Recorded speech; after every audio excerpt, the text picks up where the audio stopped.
298 законаў за 3 гады ухвалілі дэпутаты палаты прадстаўнікоў 6-го склікання.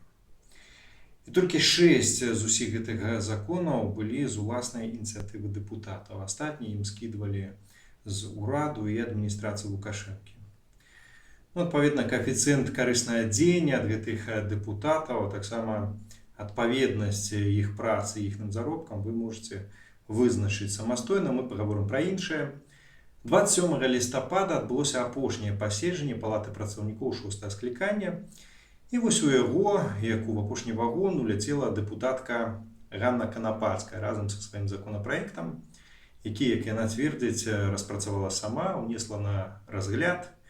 Гаворка пра закон аб абароне Лукашэнкі. Фармальна там іншая назва крыху, але па сутнасці гэта менавіта закон аб абароне Лукашэнкі. І я б не хацеў пераходзіць на асабіста, абмяркоўваць Ганну Канапацкую. Давайте лепш паговорым пра гэты закон.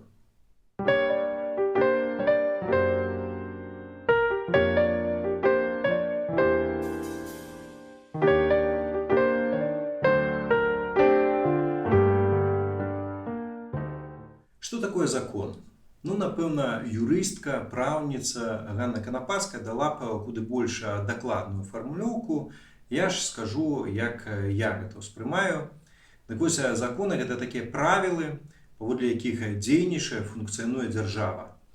Калі метафары, то гэта цэмент, які утрымлівае грамадзянаў цаглінак і ўвогуле трымае ўвесь дом.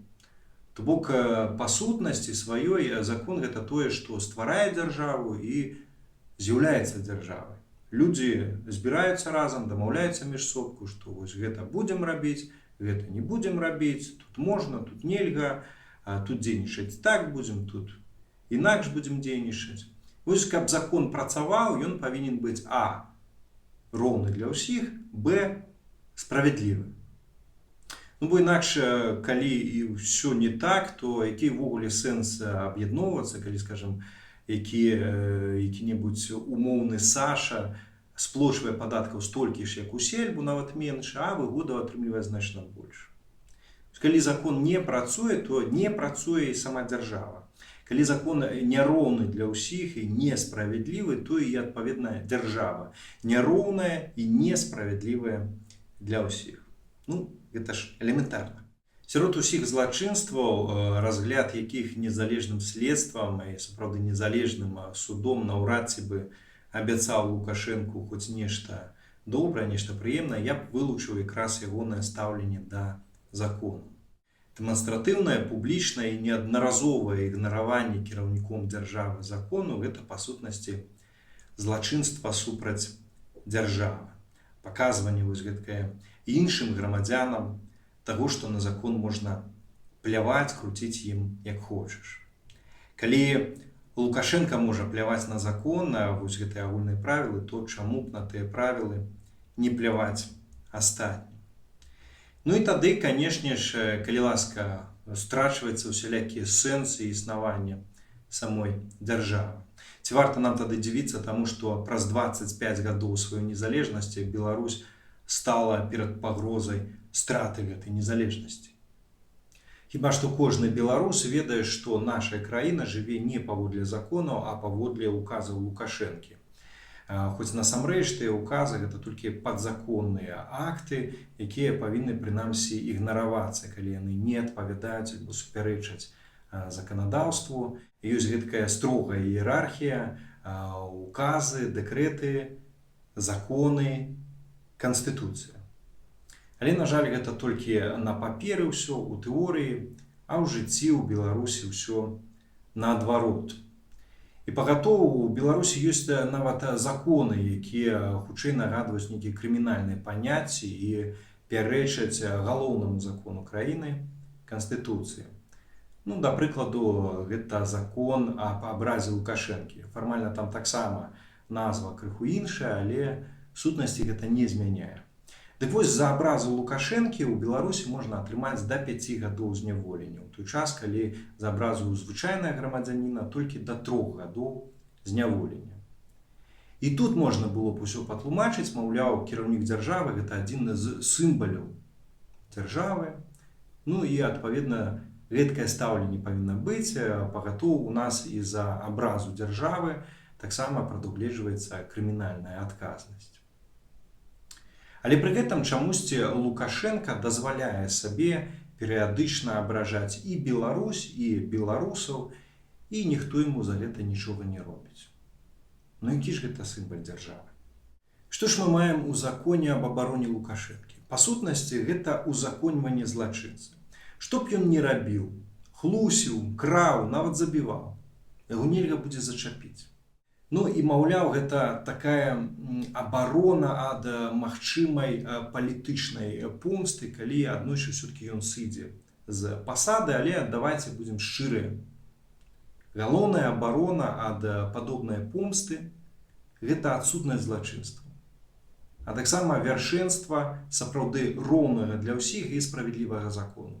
То бок не крадзі, не забівай, ніхто цябе ніколі не асудзіць. Элементарна.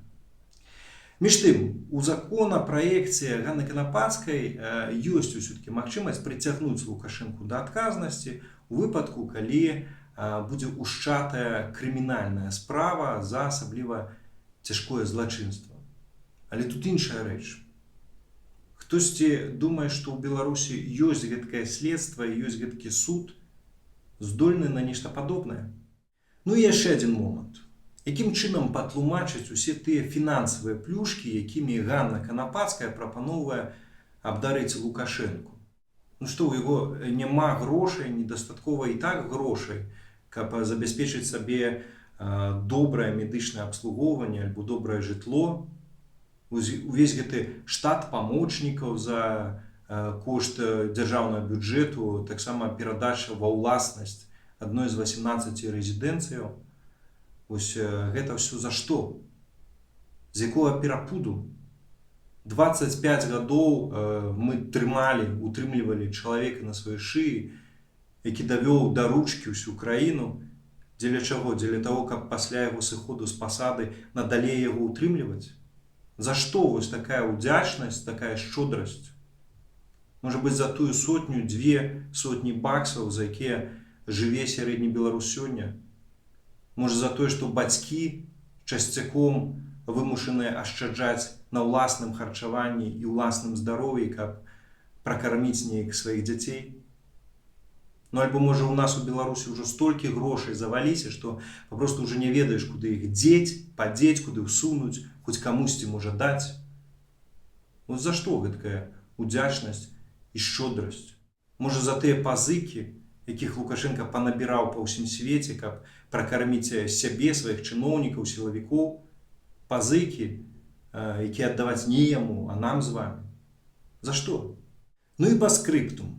Яшчэ адзін момант пра бадай адзіны закон, на які ў выпадку чаго Александр Лукашенко дакладна не наплюе. Калі я толькі пачуў пра законапраекты Ганны Канапацкай, мне адразу ўзгадалася яшчэ адна наша суайчынніца, жанчына, якая таксама называе сябе палітыкам, заўважу, апазіцыйным палітыкам, якая нават была кандыдаткай на прэзідэнта ў часе апошняга пераабірання Александра Лукашэнкі на гэту пасаду.